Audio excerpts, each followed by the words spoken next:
Hello fibre friends, you've stepped into Spellbound Stitches, where I seek to weave a little magic into every stitch, twist and skein. If you are new here, welcome. If you're a returning viewer, welcome back and thank you very much.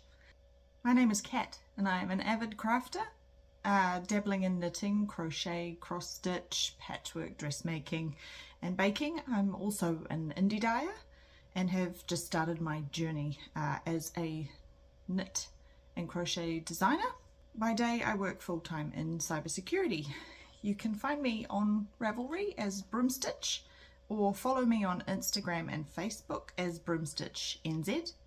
You can check out my website store at www.broomstitch.co.nz and contact me by email, DM via social media or by commenting below this video. Before we dive into my enchanting podcast, I'd love it if you like what you see here today, you could cast a quick thumbs up on this video, give it a like and consider subscribing to my channel. This helps keep the creative cauldron bubbling and sends ripples of support out so that my content might reach other viewers and help them find me. Today is Sunday the 16th of March and I'm filming in Upper Hutt in Wellington, where I'm currently living. Used to live in Auckland for most of my life, but we moved down a few years ago. A little bit about me. I am a mum to a 15-year-old daughter, a football fan supporting the local women's Wellington Phoenix team and our national team, the Football Ferns. I'm someone who has a very split focus often. So having multiple things to do all the time is usually how I manage entertaining myself, i.e. watching the football and knitting. So I also tend to have multiple whips on the go at once, so monogamous knitting isn't really my thing. I like to have one that's a little more challenging or complicated, like lacework or cables, one that's easygoing and just can do a bit mindlessly, and at least one crochet project on the go at a time. There's also usually something small on the go that will fit easily into my work bag that I can do while I commute on the train into work. I mentioned before I'm in cybersecurity and I work in the governance, risk and compliance space. If you've got any questions about cybersecurity, feel free to send them through. I'm quite happy to try and help answer them. I may not have all the answers, but I might be able to point you in the right direction. Also, if there's anything that you'd like to know about me, just ask. Drop me a question below the video and I'll try and get to as many as I can throughout the podcast. Happy to take a few every episode. That would be really great to connect with you guys that way. So I guess if we're following the standard podcast format, we'll start with what I'm wearing. This is my Jethro cardigan by Tanis Lavallee. It comes in 6 sizes, all the way up to 200 centimeters wide, and she's got some very clever ways of dealing with the different sizing. So it's making different sized squares to get the dimensions that you need in different quantities of them. The yarns that I used for this is just a mixture of commercially dyed purples, and tying them all together is black Broadway merino. They're all merino blends, all merino straight. I got them all from Ribbon Rose, which is a shop in Auckland, but I ordered them online so that I could get them down here. The hook that I used was a 3.75mm, which is the recommended size for the pattern, and the gauge is 22 stitches and 28 rows. Now I confess that I didn't do a gauge swatch or measure my gauge for this one, but it worked out just fine, so I'm happy. I made the size 2, which is 107 centimeter bust. I started it in August 22nd, 2024 and finished it on November 23rd, 2024. This one was intended to be a bit of a slow burn project where I just pick up and do a couple of squares at a time and see how I went. Yeah, and it worked out quite nicely. it is kind of intended to be a scrappy cardigan, but I had a vision in my head that I wanted something, you know, purple obviously, but something that was quite cohesive. I might do a scrappy one later because it was heaps of fun and I would like another one. It did mean there was a lot of ends to weave in, but I kind of cheated and used a much smaller hook to pull the ends through all the groups of stitches. So I'd pull it through one way and then back through the other and snip it off, and it's worked just fine. And it saved me having to thread a needle all the time. This particular size is 36 squares that you make, and each one has 4 rows, and then the 5th row is the joining round. I did the continuous join method to join all the squares together. There's a photo in the Ravelry project that shows you how I laid them all out. It was a little bit like playing Sudoku, where I didn't want 2 of the same squares in the same row or the same column. So that was a bit of fun trying to figure that out. It was also a new skill for me to learn, so that was heaps of fun. I did start off by watching a video tutorial, but then I kind of went rogue and just went with it, and it all worked out in the end, so that's fine. But that did also mean way less ends to weave in. And then once you've got all the crochet squares joined together, you just pick up stitches around here and knit the sleeves, and you pick up stitches and you knit the button band. It's not intended to have a button band, so to speak, as in she intended it to be worn as open, but I added buttonholes and attached buttons because that's the look that I wanted for my cardigan.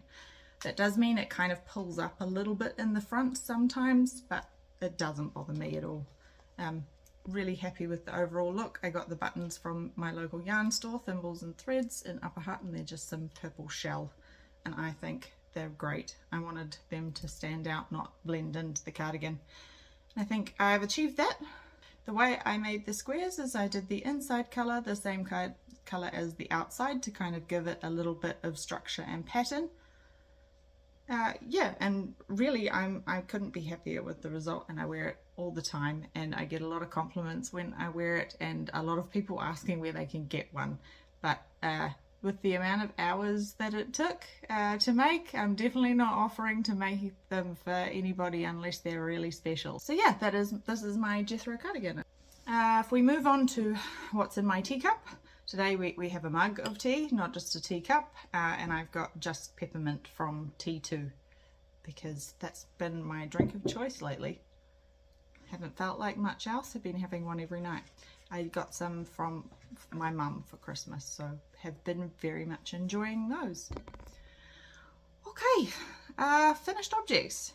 That I have a lot of little projects on the go often because of the commute into town, and I mentioned on my last podcast that I was going to try and force myself into knitting socks because I don't particularly enjoy knitting socks.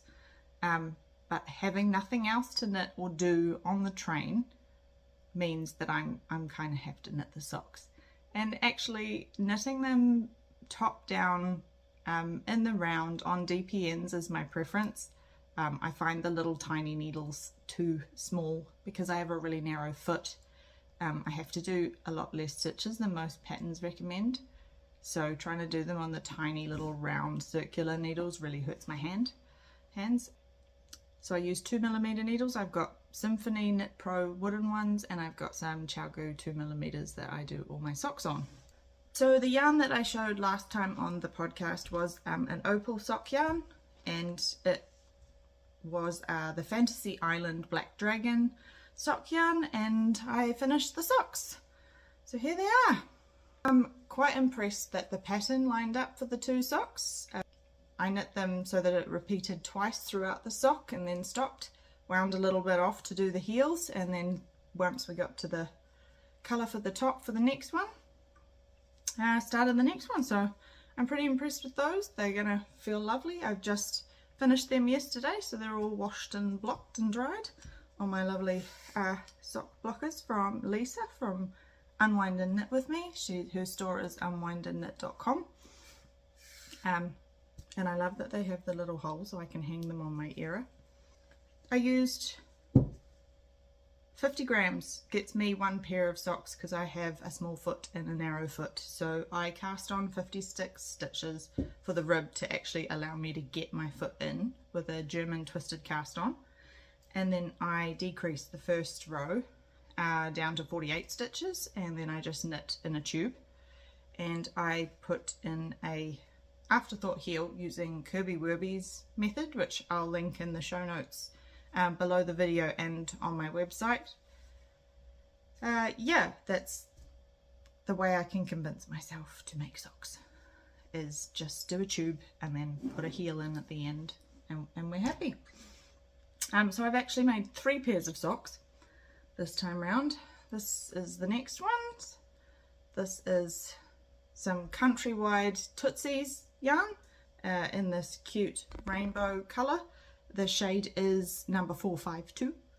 I did get it from the Wellington Sewing Centre in Kilbirnie, but unfortunately that shop is closing down, so that'll be disappearing soon. But it's quite a popular yarn. It's New Zealand made, so you can get them at most local yarn stores, and they come in all sorts of colours. I made these ones, took me a week on the train with my 2mm DPNs. I've got my method for my vanilla socks in the Ravelry project if you happen to be interested. And because I get 2 pairs of socks out of one ball, I kind of decided to have a go at experimenting with a ribbed sock. So I did a 2x2 ribbed sock with an afterthought heel.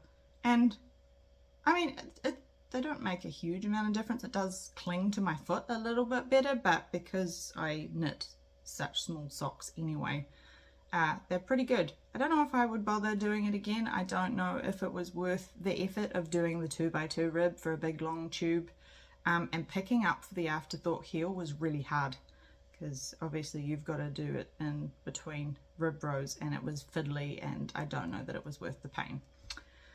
But one thing I am kind of annoyed about, if I had known, I would have done 2 of exactly the same types of pairs of socks out of the one ball, because what has happened is the colouring matches for one ribbed sock and one plain sock for both of them, and I knit one after the other. So I started with the ribbed pair and then I did the plain pair.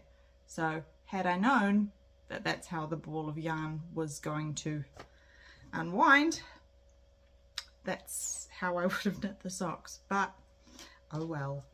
I also had left my other sock at home and got my other half to measure the sock for me and tell me how much I needed to do, and there was either a miscommunication or a mismeasure, and we have one sock slightly longer than the other because one of us didn't take the rib into account, but that doesn't bother me.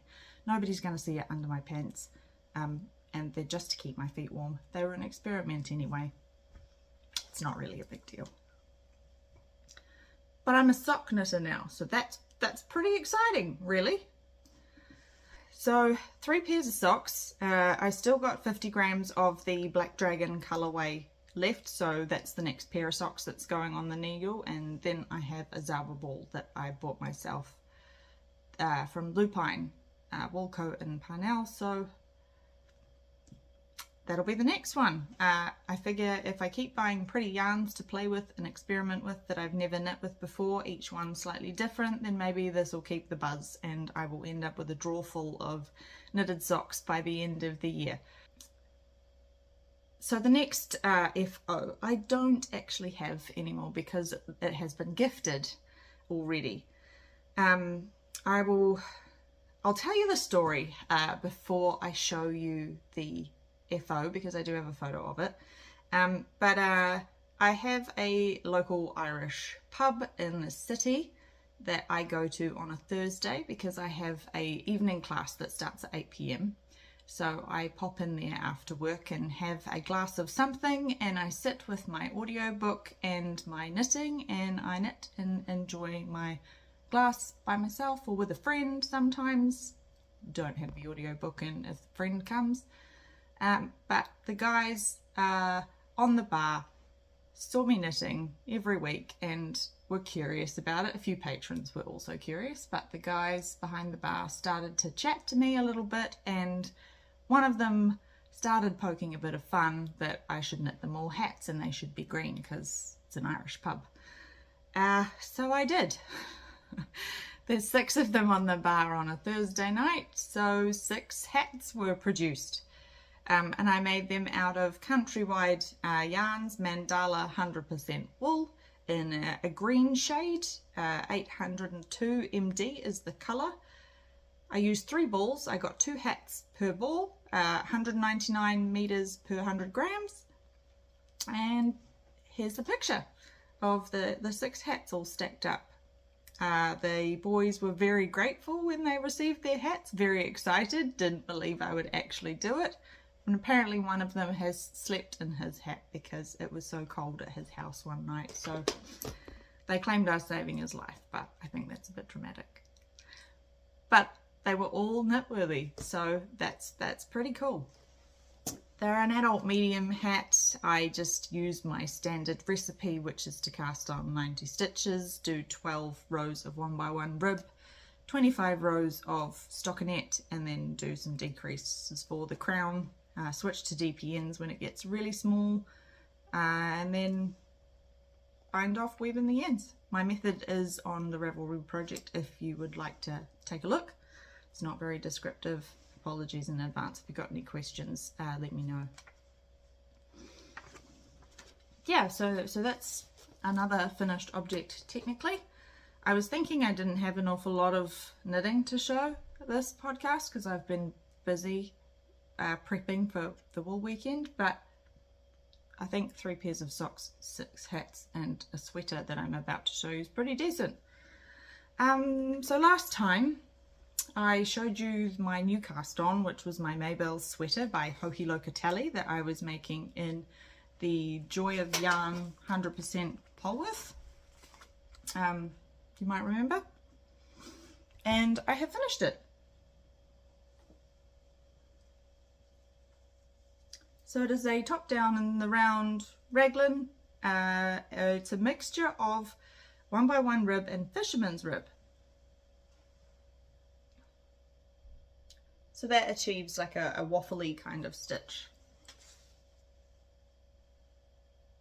And it's got a nice detail on the raglan where it's highlighting a purl stitch and little eyelets created by the way that you make the raglan.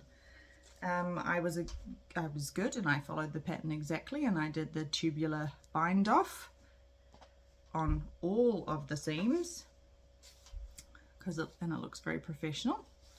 Very happy with that. So that's a fingering weight yarn, but it kind of blooms and puffs up into what looks like a DK, and it is so warm. James has done such an amazing job on the colours. You can barely notice where I've alternated because it's a hand dyed yarn, but you can barely tell where there's different skeins attached. So I'm very, very impressed. So easy to knit with, lovely on the hands, although if it was hot, it was a little bit stickier to try and knit with, so I had to do it on cooler days, and it did get very hot sitting on my lap when it was getting bigger. So it kept me warm while I was knitting it. Might have been better to do as a winter knit, but I don't mind. So that is done on 3mm and 3.25mm, which is the recommended. The gauge was 21 stitches and 40 rows, and the size I made was a 2, which is an 86cm bust. I only used 2.5 skeins, so 247 grams, which is the same as 1,050 meters basically. So this jumper, whilst being so warm, is so light. And I cannot wait until it gets cool enough for me to wear it. I'm absolutely stoked with it. It did feel like it took a long time because of the fisherman's rib.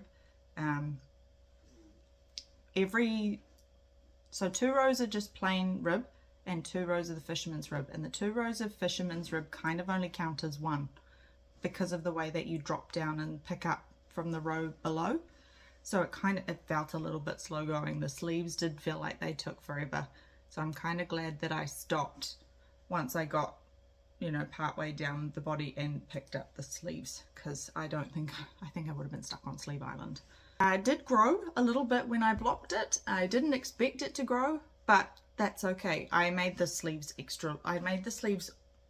perfect length when it was dry, so that they would grow a little bit and cover my hands, because I like a snuggly jumper that I can kind of pull over my wrists. So nothing too dramatic, just don't block it aggressively or it will grow a lot if you're using this yarn. I also did more sleeve decreases than the pattern suggested. The pattern only wanted 4, but I did 6 just because I wanted a slightly more fitted sleeve. Yeah, I think that's it. Oh, I started it on the 19th of Jan and I finished it on the 4th of March. So it was quite a long one for me, being that it's a fingering weight sweater and the fisherman's rib. It seemed to take a very long time. That's going to be a good one to wear into the city when the Wellington wind is blowing and you need something warm under your coat. Okay, just going to have a sip of tea and then we're going to move on to new cast-ons. So the first one on my list is a little bit special because it's in my own yarn. I decided I needed to knit some samples. But I do intend to wear it. I will just tidy them up with a shaver before I take them to yarn events, because I don't see the point in knitting something beautiful for it to just sit in a box and only come out a couple of times a year. So I've chosen to make the Wild Ivy by Woolen Pine Designs. It's available in 11 sizes up to 173 centimeters. I really like Woolen Pine Designs. They have amazingly well written patterns. You get a link to join their community when you purchase any of their patterns, and they have video tutorial links for anything new or slightly scary in their patterns, so you've got plenty of support that way, let alone the support that you get from the designers themselves. It uses 4mm needles and the gauge is 20 stitches by 28 rows, so it is a DK pattern. The size that I'm making is a 3, which is a 91 centimeter bust. They recommend a -4 to +2 ease for the design, so it's up to you whether you want a little bit more fitted or a little bit looser. So let's have a look at my version now. So it is done in my Clairvoyance colorway. And we're currently looking a little bit of a mess. I should have got this out before, but I've got to the point where I have split for sleeves. It is a very wide neckline, so it's quite low, and I'm just starting the lace on the front. It is intended to be a 3/4 sleeve or a short sleeve. I'm going to see how much yarn I've got and decide what I'm going to do with sleeves then, but this is my Clairvoyant colorway.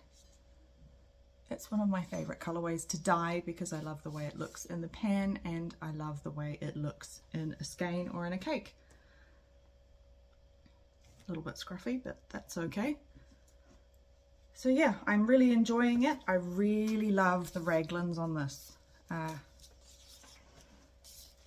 The raglan's created with a knit front and back on either side, and it just makes it stand out, and it's beautiful. And you don't end up with gaps either side of your raglan either. So very impressed. Can't wait to see how it turns out. I only started the lace last night, so very excited. And I have these cute little stitch markers from Marina from Strawberry Patches. You might also see these on some of my projects. They are little stitch on hold cords from Lisa's shop as well. Use them to put my project sleeves on hold while I do the rest of the body or whatever before I pick up sleeves. You just slip your needle on to the tube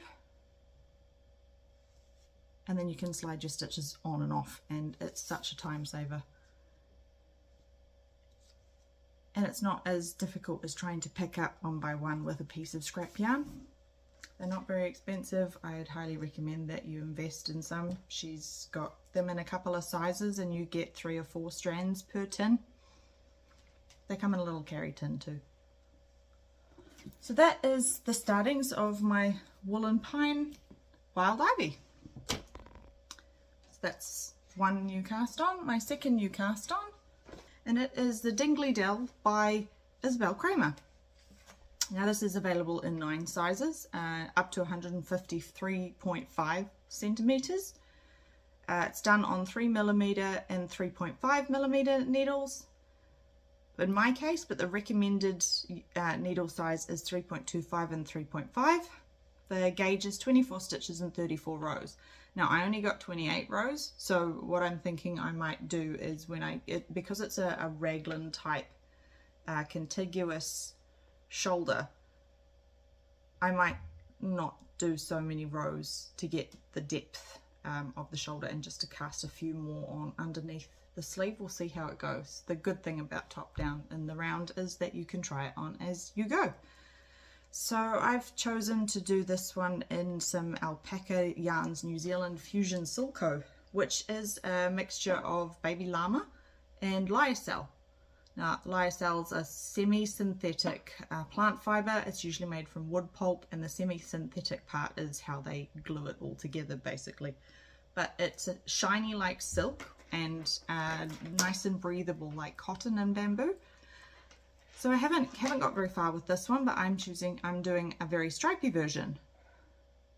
And it's going to be quite gauzy and quite see-through, which is what I want. I want something really lightweight for next summer. And I have purple, of course, burnt orange, teal, white, which is currently the colour I'm using, and a green. 5 colours. So that'll be my Dingley Dell. Apparently it was inspired by a 90s show. Not something that I've seen, so I might have to look into it. But the contiguous set in sleeve and shoulders is something new to me, so that's a new skill for me to learn and something I'm very excited about. It does require quite a bit of concentration with making sure I'm doing only 6 rows per stripe and following the contiguous shoulder method. It's a little confusing. It does increases on both sides, so it's quite rapid, and I have to concentrate on what I'm doing.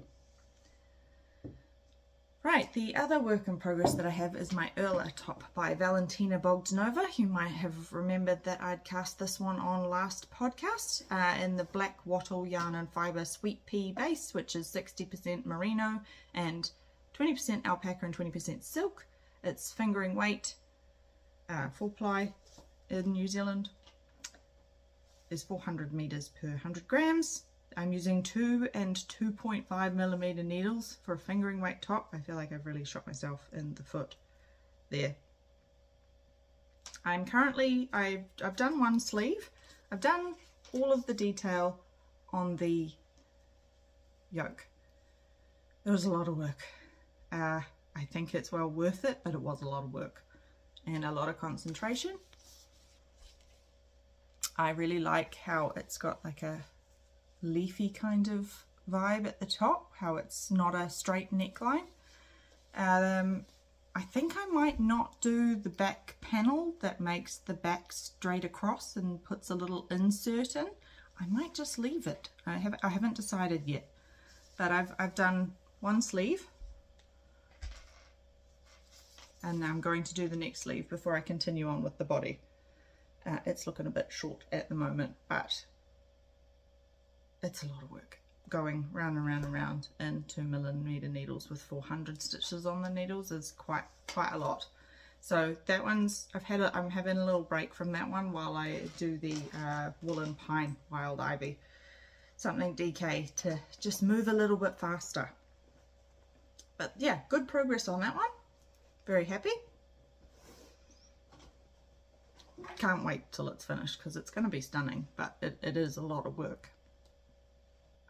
So that's the only whip that I've made any progress on. I mentioned I had a crochet Hyunjin hoodie in the works, but I haven't done anything on it. I need to pick that one back up or it's never going to get done.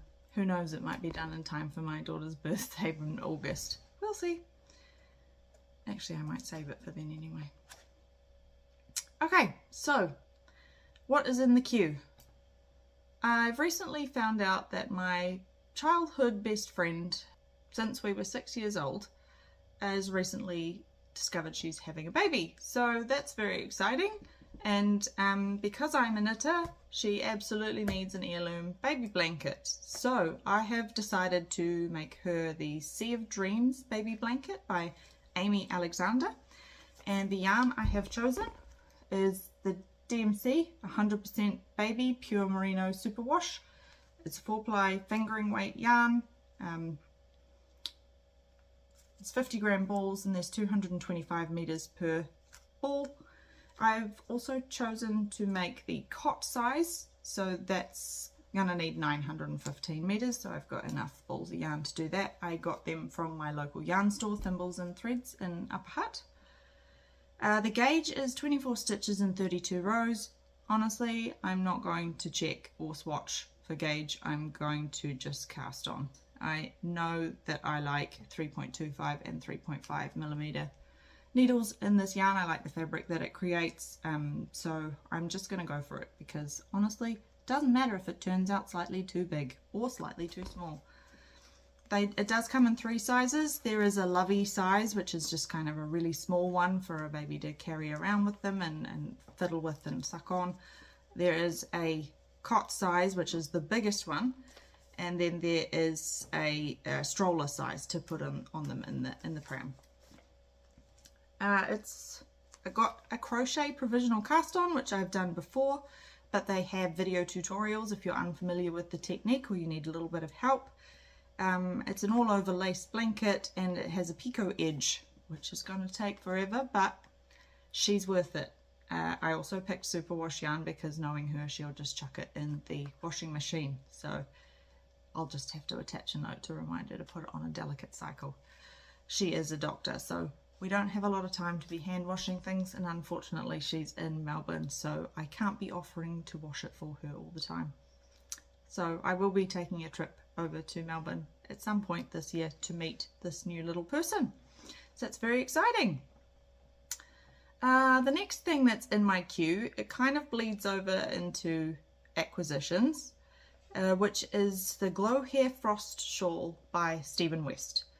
Now I had all the best intentions to join Lupine Wool Co.'s summer shawl knit along that they were running, but I haven't started. So there's no way I am going to get it finished by the deadline, which is the end of this month. All the best intentions, not enough time, slightly too ambitious, I guess. But I've never done a Stephen West anything before. So I thought it was about time that I picked up one of his shawls and went on one of his adventures, because he's very well known for including lots of different techniques and teaching us new things with his shawls. Now this one is a mixture of 4-ply and 2-ply silk mohair. Some parts are just the mohair, some parts are mohair and fingering held together, and some are just fingering, so that's going to be a real textural experience, including all the cables and lace and everything else that he does in it. So it's a 3.75 millimeter needle and the gauge is 20 stitches, 34 rows. Usually I get about 22 or 24 stitches for 3.75 millimeters, but again, honestly, I'm not worried about gauge with a shawl. I'm just going to knit it and see where I get to. If it's too big, oh well, it will just keep me much warmer. I'll be fine. It is part of his Hyber knit along for 2024, which ran between December and January, but in New Zealand we're in the middle of summer, so it doesn't make a whole lot of sense to be a Hyber knit along, but that's okay. I'm finally going to give one a go. I also want to knit the jumper that he is wearing in the picture. So that's also been added to the queue, but not for any time soon, because there are a number of jumpers or sweaters well ahead of those. It's a semicircular shawl, which is my favourite shape of shawl, and I'll show you the yarns that I've chosen. I really liked Stephen's one, so I've found some yarns that I think will kind of give me the same look and effect. And the first lot is, they're all new acquisitions because we just had to. The first lot is used to be known as Deluxe Socks, but is now Delta Sock, and it is from Purple Sprouting, which is a New Zealand hand-dyed yarn company. So we've got my dark, my mid, and my light. Very excited. Absolutely love Paula's yarns. I am a bit of a Purple Sprouting addict. I think most of my stash is Purple Sprouting. But this one is called Hubble and Trouble. I think she did a space themed something at one point, because this one is called Interstellar Overdrive. And this one is called First Days of Spring. Now, I've been eyeing up this yarn since I saw it on another podcast a long time ago. She didn't have it in stock. I flicked her a message and Paula kindly dyed some up and let me know when it was ready. So thank you very much, Paula. I'm very excited. And the mohair colours that I have chosen are Rowan Kid Silk Haze, and we have magenta. I don't usually like pink at all, but we're going with what Stephen did, and it complements the speckles in this yarn really well. So we'll have a little bit of pink in the wardrobe. Lavender, I mean, just it is what it is. And blackcurrant. Now this was meant to be more of a greyish charcoaly, but I wanted purple. But it's kind of a reddy purple to tie in with the magenta. It's almost like a wine colour actually. So that is what's next in the queue. It's kind of dream knitting, but it's going to be cast on as soon as I finish that Wild Ivy by Wool and Pine, I think. It may even be my project by next weekend. Okay, new patterns and designers that I have discovered for myself or have recently seen a new pattern that they've released and that I have been wowed by or absolutely love. The first one is Oamaru by Jared Flood. Now this is a blanket and it is designed for Brooklyn tweed yarns, and it's got instructions or quantities for 4-ply held double, DK or worsted. So there's different gauges, there's different yardages, but all that information is on the project page on Ravelry. So I think I'm going to give it a go at some point. It's worked flat, end to end. There comes in 3 sizes. There's a baby size, a throw size, and a coverlet size. So the baby size is 73.5 by 91.5 centimeters. The throw size is 112 by 142 centimeters. And the coverlet size is 160 centimeters by 190.5 centimeters. Now to put that into perspective, your average queen bed is 152 by 203 centimeters. So that coverlet size could cover a queen bed. I might either add some more border or add a few more rows to make it big enough to fit my bed, because the gauge is 8 stitches per 10 centimeters by 16 rows. That sounds doable to me on a 9mm needle. It's going to be big, it's going to be heavy, it's probably going to be hard on my hands, but I'm keen to give it a go. I also watched Under the Tuscan Sun the other day, and it's one of my favourite movies. It was a rewatch, and I couldn't help but notice the crochet coverlet on her bed, so that's also potentially sparked an idea for another project, you know, with all this time that I have. So the next thing that I saw that I absolutely fell in love with and must add to my list is the Meant to V by Vanessa Smith. Now this has 13 sizes up to 158.5 centimeters. It is a DK and lace held together, so a DK and a mohair or worsted yarn. 20 stitches by 30 rows on a 3.5mm and a 4mm needle, so hopefully quite quick to work up. It is all over cables, however, and it is stunning. It is a compound raglan, and it's knit seamlessly from bottom up. And you start with the sleeves, so that once you've done the body, you join the sleeves on, and then you knit the yoke as a whole, and that's honestly the quickest part and so satisfying. It's a V-neck, so it'll be worked sort of back and forth. But the Rigmore tee that I did and showed on my last podcast was also knit in the same way. It's not as scary as you might think. I'm definitely going to swatch for that one, because that one I need all the information that I can get from my swatch. It has optional bust darts and waist shaping, so you can have it very form-fitting if you like, or if you're larger in the bust, you can add more room. It's just an incredible design. It has really detailed schematics in the pattern. There's links to video tutorials. Very well thought out, amazing pattern from this designer. Very excited, but it has to go down the queue. Again, there's way more things ahead of it, unfortunately. Okay, so if we go to acquisitions from here, you've already seen some of my purple sprouting haul and my Rowan Kid Silk Haze. I'll call it an accident. I had an accident where I was eyeing up a skein of yarn on Purple Sprouting website and it accidentally fell in my cart.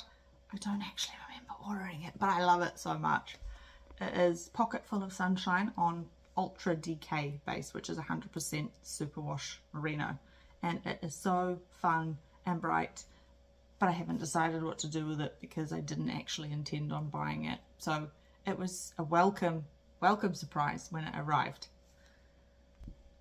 Also, sticking with the theme of buying sock yarns that I haven't tried before in new exciting colours that I might really like, we got hold of some, hello Smudge, Blueface Leicester sock. I haven't tried knitting with BFL before, in Paula's colour Hush, because purple. And I need a pair of purple socks because I haven't actually got a pair of purple socks yet, and that seems outrageous. While we're on sock yarns, I forgot to show this one last time. I acquired some locomotive sock from James at Joy of Yarn. It is in the colourway Something Good by Vic Runga, and this one is 80% merino, 20% Lincoln. So again, a different blend that I haven't tried yet. So it's a little bit purpley, but it's got some oranges and mustard and browns and taupes. Excited to see how that one works up. So let's hope we manage to stay on the sock knitting train. That's a pun. A terrible one, but oh well. So I also went a little bit nuts in the Honey Hoolies online store. Well, not really, but I've been eyeing up Honey Hoolies yarn for a very long time, and I have two tops that I desperately wanted to make, one of which is out of the Silky Mix Silk Face base, which is 100% mulberry silk, and it is in the colourway Gladys, and oh my gosh, this is luxurious. Look at the drape on this skein. I cannot wait to knit this up and wear it on my skin. It will be a t-shirt, so it might sit in the stash for a little bit. Since at the tail end of winter it might come out when I'm getting excited for summer again. And the other one that I got was Silky Bar Lamb in the colourway Love Potion number 9. But that one is 50% merino and 50% silk. And that is intended for Stromboli tea. Julie, being the lovely lady that she is, included some lovely extras for me in my package. So I got a cute little Honey Hoolies project bag, which currently is housing my Erla tea. It's a great little size. I have actually been taking this on the train and into the pub, but it's got a little bit big to manage on the train now, so that's had to stop. But she also included the tiniest, cutest little snips that I have ever seen,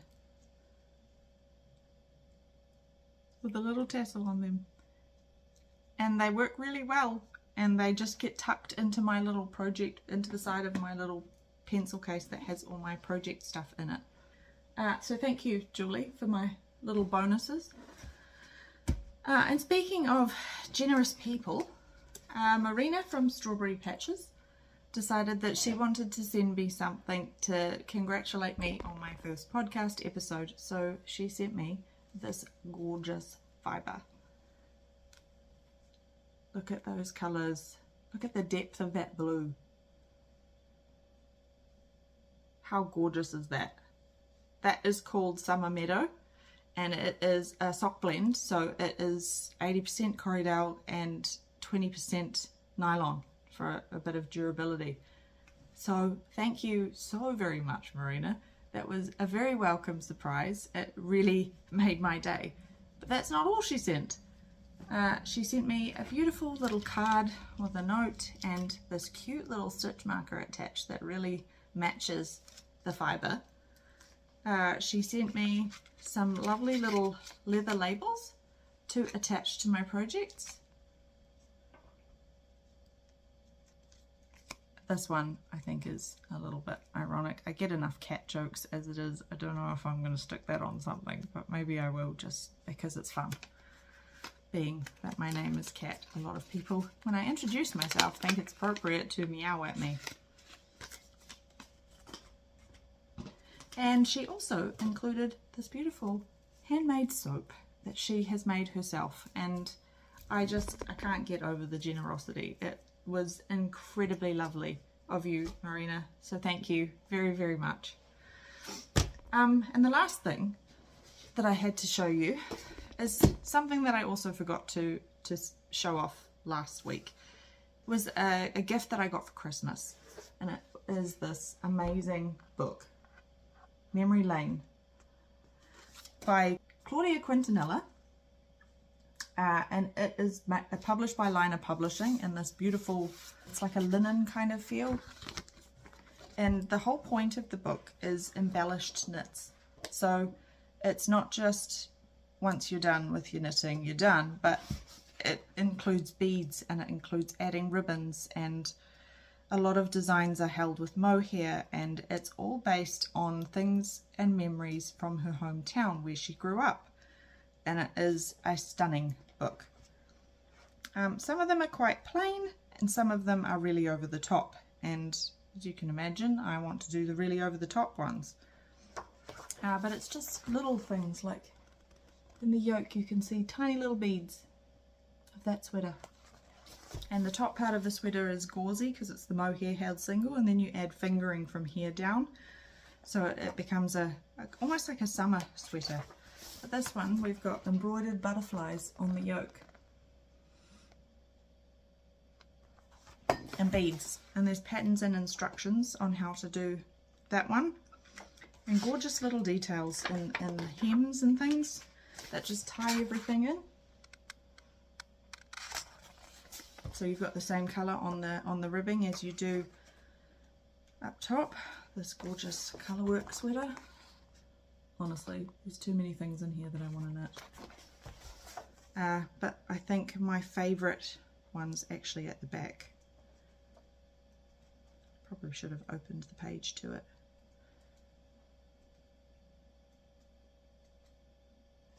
But it is this stunning beauty. Look at that. Beads, lace, mohair.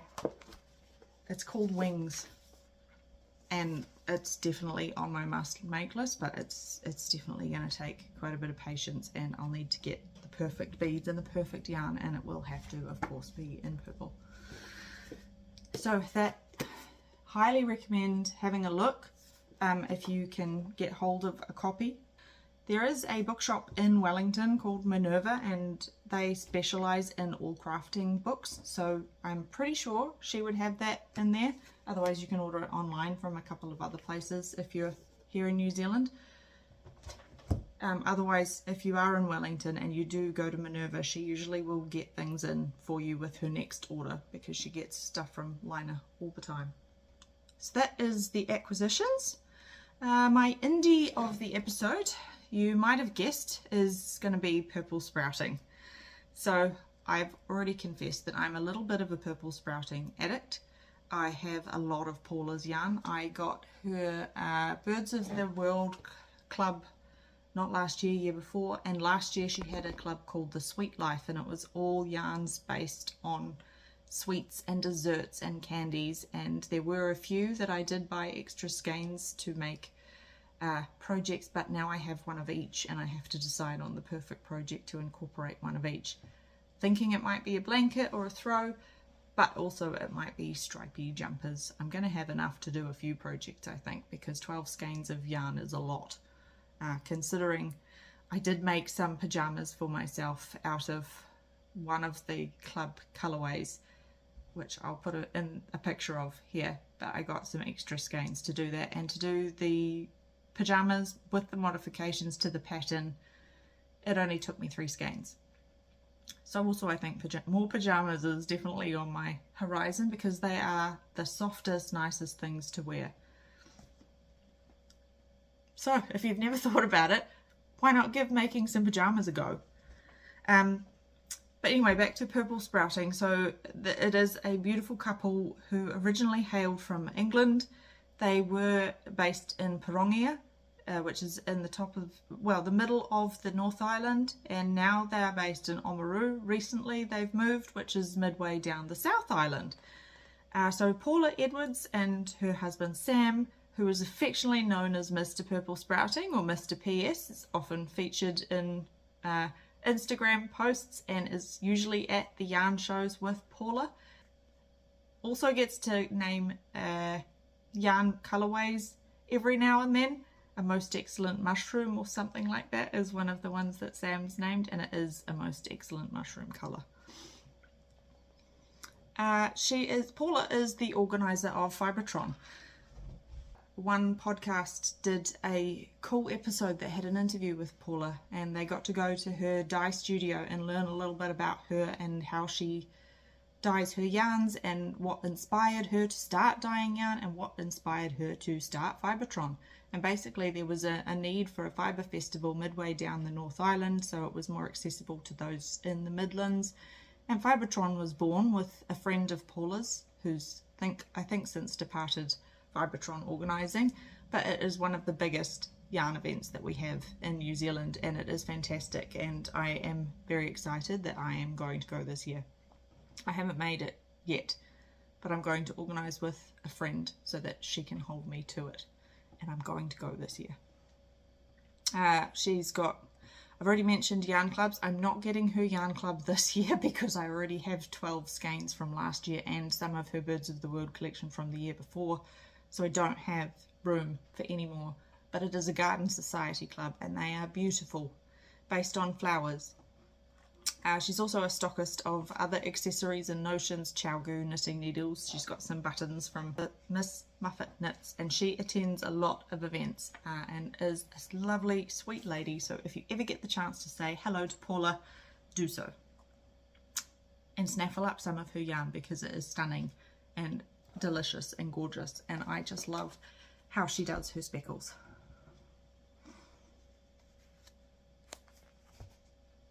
Can't say enough good things about her yarn. And because it's an 85-15 sock blend with merino and nylon, super soft, so good for way more than socks. I made pajamas. So if we go to upcoming events, I'm just going to remind you that the Whited Upper Wool weekend is happening next weekend, so the 20th to the 23rd of March in Greytown, in the Whited Upper in the lower North Island of New Zealand. Gudrun Johnson's going to be there. It's going to be an amazing event, Friday to Sunday. Sunday's open to the public if you haven't registered for any of the events but you still want to pop by and see the Traders Hall. It's going to be great. But I actually thought I should mention a different event this time round, so I'm going to talk a little bit about the Creative Fibre Festival of Fibres. So that's happening from the 10th to the 13th of April this year at Rangiruru Girls' School in Christchurch. There's over 30 workshops and talks, including a keynote speech from Mr. Stephen West himself, which he will be joining online, not in person. But they'll also have Paddy Leons and Michelle Snowden.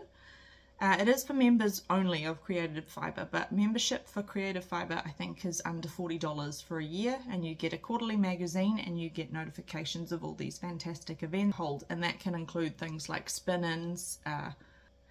They have groups or guilds all around the country that get together and do knitting together, or spinners and weavers guilds I think is included in the Creative Fibre.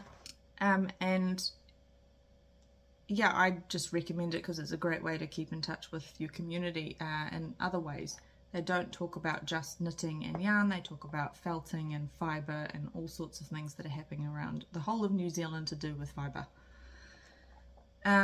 So day passes are available for the events, but if you want to do any of the classes you do need to register and sign up for them. And accommodation needs to be organised yourself. They do have some available at the college, but I think that might be first in, first served. There's heaps of information on the website, so go and check it out if you're interested in attending the event.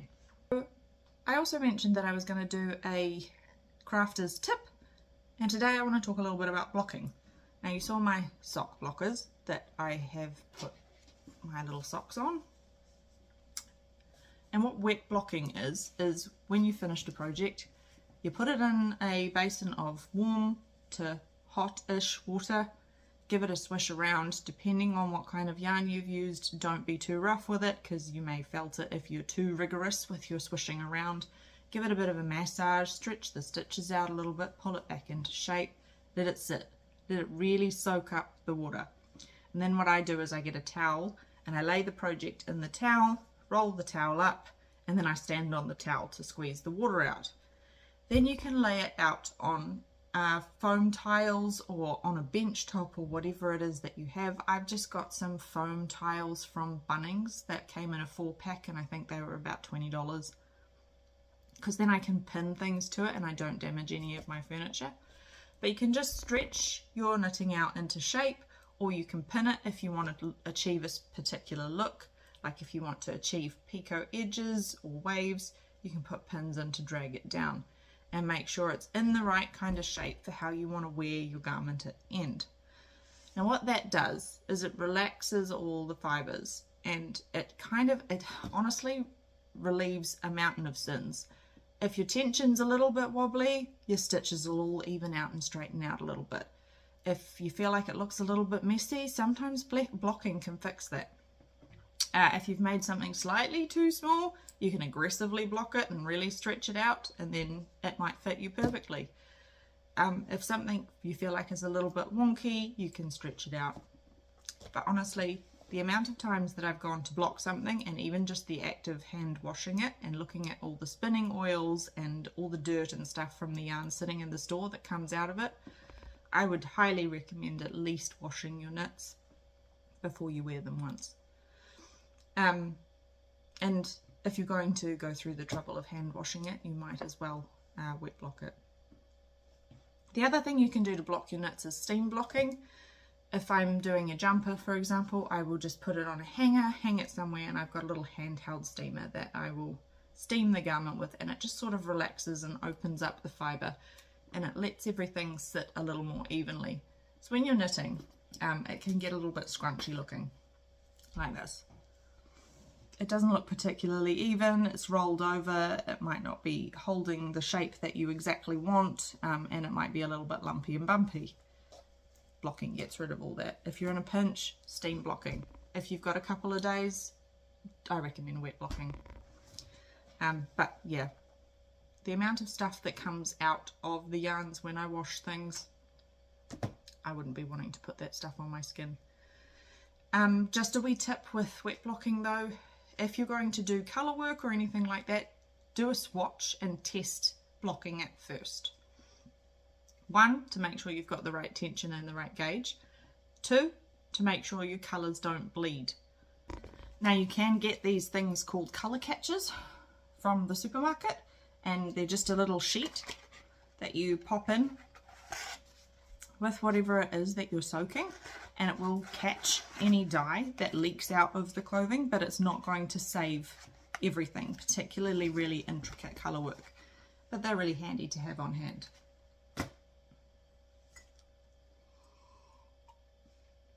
So if you've got any questions about blocking, I block everything that I make, purely because it needs a wash first, and then if I can get it to look nice and even and pretty by blocking it, then why not? So now that we've done a crafter's tip, how about a cyber tip? Last time I talked a little bit about passwords and how the passwords are basically your keys to your digital kingdom, and you should make them long and strong. The next layer of security with your password is turning on multi-factor authentication, and that can sometimes be called MFA or 2FA, and that's usually a setting somewhere on your social media like your Facebook or your Instagram or your banking. Anywhere that you can find a setting that allows you to turn on multi-factor authentication, do it. I know it can be a little bit painful, but basically what that does is adds another layer that an attacker has to get through to get to whatever it is on the other side. So if they happen to get hold of your password, if they don't have your device that has the second authenticator code on it, they won't be able to get into your account. So that could be you have an authenticator app on your phone like Microsoft Authenticator that generates a little token or code, 6-digit code every 30 seconds that you can quickly enter in after you've done your password. It might be that your password manager has a token generator included in it. Mine does. So I use that where possible. It might be that you can set up text or one-time passwords being emailed to you or sent to you by messages on your mobile phone. That method's a little less secure, but it's still better than not having it at all. So I would have a look through all your accounts, especially those that have really sensitive information on it, like your social media and your internet banking, etc., your email, and check that you have MFA turned on wherever possible. Again, if you've got any questions, feel free to reach out. I do a little bit of a broom stitch feature, but I kind of already have. So I'm just very quickly going to touch on the yarn that I'm using for my Wild Ivy Woolen Pine Designs sweater, and that is my Clairvoyance colorway.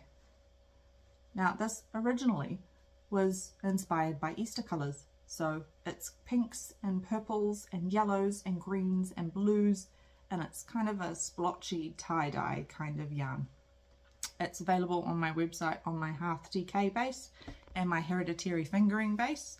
The Hearth DK is 100% New Zealand Superwash Merino, and the Hereditary Fingering is 80% New Zealand Superwash Merino, 20% nylon. And again, this is how it knits up. Super lovely colours. It's one of my favourite to dye. It's one of my favourite just to look at because it's so pretty.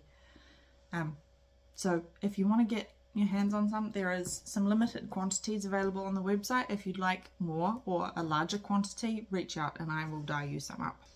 Now books and what I've been reading is a little bit of a sore subject, I guess. Not really. So I did say I was starting this one, The Boneless Mercies, but as you can see I haven't got very far through it. It is a young adult fiction and it very much feels like a young adult fiction, and it doesn't really feel like the story's going anywhere fast. It's nice, it's fine to read, but also I've discovered it's not easy for me to pick up a hard copy book anymore because I want to knit instead. So what we've done is I was gifted an Audible subscription for my birthday, which happens to fall around Christmas, so I've started on audiobooks. Now I'm reading the Hades and Persephone saga by Scarlett St. Clair on Audible. You pay for your subscription per month and you get 1 credit, which is the equivalent of 1 book. You do get other offers and things on Audible if you want to take them up on them, but you get 1 book a month basically for your subscription fee. So the way that this series of books works is there's 7 in the series. So there are 3 from Persephone's perspective and 3 from Hades' perspective. Now I finished the 3 from Persephone's perspective, which is A Touch of Darkness, A Touch of Ruin and A Touch of Malice, And now I'm on to the Hades series, which is, I'm on to the first one, which is A Game of Fate. And then when you get to the 7th book, the two merge. So Persephone's series is read by a female voice, Hades series is read by a male voice, and in the last book I have discovered that each chapter is one from each perspective and read by the female and male voices. They're really good. They're really interesting if you're into Greek mythology. They're a kind of a modern take on Greek mythology, so the gods have decided to come down to earth and live amongst mortals, and they've got their own businesses and side hustles and dramas and all the things that go with being a Grecian god or goddess. And it's the story of how Hades and Persephone, the fated lovers, meet. I will put a bit of a disclaimer, it is a little bit spicy. So, really, really good books, thoroughly enjoying them. But be warned, they can be a little bit spicy. Bit of a life update. I've obviously been busy prepping for the Whited Upper Wool weekend, which is why I haven't had a lot of time to do anything else. I have a new collection that will be accompanying me to that event, and I will launch it on the website after the event, but it's going to be exclusive to the event to start with. Who knew you could get an injury from winding yarn? Too many skeins. I've ripped all the skin off my finger. But maybe I need to look at investing in a skein winder. So that's kept me very, very busy, getting everything dyed and skeined and labelled, and everything is good to go at this point, I think. So we're winning. I mentioned on my last episode that I had recently changed jobs, and unfortunately for me, it turns out they'd hired me in the middle of a restructure. So that's all a little bit up in the air at the moment, and we're just kind of waiting to see how it all plays out. But it's a stress I didn't really need, but you get that, I suppose, with life. I had a heck of a week last week, to be honest. Monday I went to get in my car to go pick my friend up from the airport who was visiting from Auckland, and it wouldn't start, and it is still not starting, and I can't figure out what's wrong with it. So yet another thing to worry about.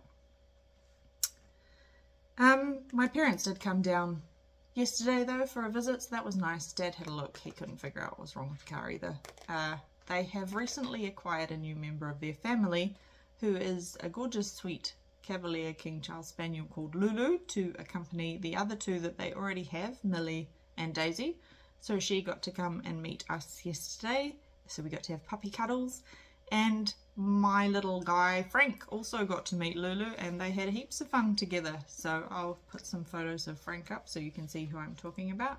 But he is a miniature long-haired dachshund, or sausage dog, and if you say the word sausage, he knows that you're referring to him. And boy oh boy, sausage dogs sassy. So I guess we'll start to round up. If you've got any questions about anything that you've seen, or anything you want to know about me, or want a little bit more information about, please reach out. I'd be more than happy to take questions and try and answer where I can. I really like to connect with you guys on social media or here or wherever, because I'm not only doing this as a bit of a digital record for myself, but also I would like to connect with my yarny community and make some yarny friends. So reach out if you're interested. It's all for today. I hope you've been inspired by something you've seen here. Thank you for choosing to spend your time with me. I deeply appreciate it. I know how much content is out there online, and the fact that you're here with me means I'm doing something right. So let me know if you've got any feedback or anything you want to see or anything you didn't like, and I'm happy to make some adjustments. But for now, may your yarn never tangle, and may your projects always be enchanting. Remember, a little magic goes a long way. Happy crafting, everyone.